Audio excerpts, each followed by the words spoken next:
Good day, Merry Tuesday to all. I am Frank White. Welcome to Frankly News. Our first article, if you will, our first news information. Maybe you have heard about this.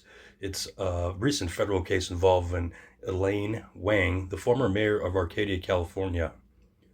Now, it seems that she has been charged not as a traditional spy in the espionage sense, but as a foreign agent influence operation. Ellen Wang, a former Arcadia city council member and mayor, pleaded guilty in 2026 to acting as an unregistered agent of the Chinese government. She admitted she worked with Chinese officials from roughly 2020 to 2022 to promote content aligned with Beijing's interests in the U.S. This included helping running a website that published pro-China political messaging and propaganda-style articles aimed at a Chinese-American audience.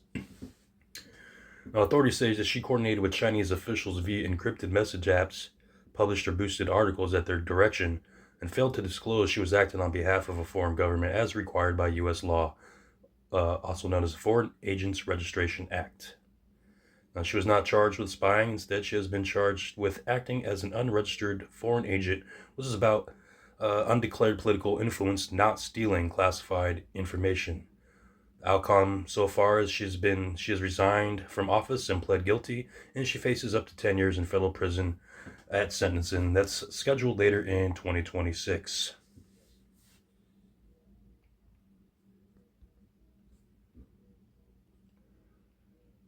Our next piece of news is basically an update of an ongoing case. On April 2nd, 2025, at a high school track meet held at David Coogendale Stadium in Frisco, Texas, an altercation occurred between 17-year-olds Karmelo Anthony and Austin Metcalf. According to investigators, the dispute began in the bleachers and escalated into a physical confrontation. Anthony allegedly stabbed Metcalf once in the chest. Metcalf later died from the wound. Police reports indicate Anthony immediately acknowledged the stabbing and claimed he was protecting himself. He was arrested and charged with murder. Now, the people involved, obviously, as Karmelo Anthony, he was a student at Frisco Centennial High School and was 17 at the time of the incident. And the other person being the alleged victim, of course, at this point, is Austin Metcalf, a student at Memorial High School, who was also 17 years old. Anthony was indicted by a Collin County grand jury on a first-degree murder charge in June of 2025. At the time, he was 17. Texas allows him to be prosecuted as an adult. And if he's convicted, he faces a lengthy prison sentence. However, because of Supreme Court precedent regarding juvenile offenders, he cannot receive the death penalty and generally cannot receive life without parole for a crime committed as a juvenile. In his defense, Anthony has pleaded not guilty and is expected to argue self-defense. The position essentially is Metcalf initiated physical contact. Anthony believed he was in danger. The stabbing was a response to that perceived threat. From the prosecution's side, they are looking to show that the level of force used was not justified. A single shove or physical confrontation does not justify the use of deadly force, and that Anthony allegedly escalated the encounter by introducing a knife into the confrontation. Now, the key legal questions for jurors will be whether Anthony reasonably believed deadly force was immediately necessary to protect himself under Texas self-defense law. And from my understanding, they have begun jury selection as of the 1st of June. Yep, jury selection has started this week, June 1st, 2026.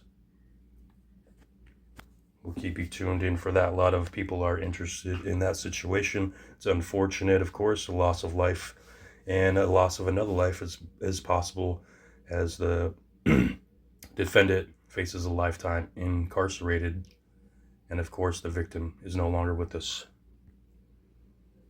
Our last little bit of news, not really news, it's kind of happened recently, however, and that's about the Ryan Upchurch defamation case.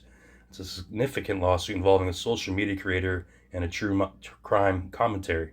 Ryan Upchurch is a Tennessee-based musician, YouTuber, and online personality with a large following. And during the 2022 disappearance and death of the 16-year-old Kylie Rodney, Upchurch posted videos questioning whether her disappearance was real and suggesting it may have been a part of a scam involving fundraising efforts. Now, the lawsuit, brought forth by Kylie Rodney's father, Daniel Rodney, in 2023, and grandfather, David Robertson, the case is suing Upchurch, or did sue Upchurch, in a federal court in Tennessee. The lawsuit alleged that Upchurch claimed there was zero proof Kylie's disappearance was real, suggested the family was involved in a scam, implied that fundraising efforts, including GoFundMe donations, were fraudulent, and caused reputational damage and severe emotional distress to family members who were already grieving. Now, at the time, law enforcement had concluded that Kylie died in an accidental drowning after her vehicle was found submerged in a reservoir. Authorities stated they had found no evidence of foul play. The trial did go forward in May of 2026. The jury found Upchurch liable on multiple claims, including defamation, intentional infliction of emotional distress, and related privacy and emotional distress claims. The jury awarded $17.5 million in damages to the father and grandfather. Those rewards include actual damages for harm caused by the statements, presumed damages for reputational harm, emotional distress damages, and punitive damages intended to punish particularly harmful conduct. Why is this case important? The case is being watched closely because it addresses a growing issue. When does online commentary become defamation? In the United States, creators generally have broad First Amendment protections to express opinions, question official narratives, and discuss public events. It states, however, that these protections do not extend to making false claims of fact that harm identifiable private individuals. A key issue was that the plaintiffs were not public officials or celebrities. They were family members of a deceased teenager. Defamation law generally gives private individuals greater protection than public figures. Well, what legal lessons come from this case? The verdict suggests the jury concluded that Upchurch's statements crossed the line from protected opinion or speculation into false, factual accusations that damaged the family's reputation and caused emotional harm. In simple terms, saying, "I think investigators missed something" is generally protected opinion, but saying a grieving family is running a fraud or scam without evidence can create defamation liability if those statements are false and cause harm.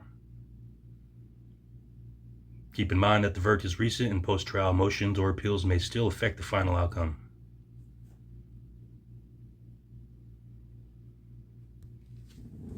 I do thank you for checking in with Franklin News today. It's June 2nd, 2026. And I want you all to keep in mind that it is just another day, and there is one tomorrow. If you feel like you need help to make it through the day, feel free to reach out to me, join the Discord, or reach out to any hotline, helpline, or any other organization that can help you through your mental distress if you are feeling you need some help. It is not weak. It is okay to reach out for help. It's okay to say you need help, and there are people waiting to help you. Thank you again for watching Franklin News. I am Frank White.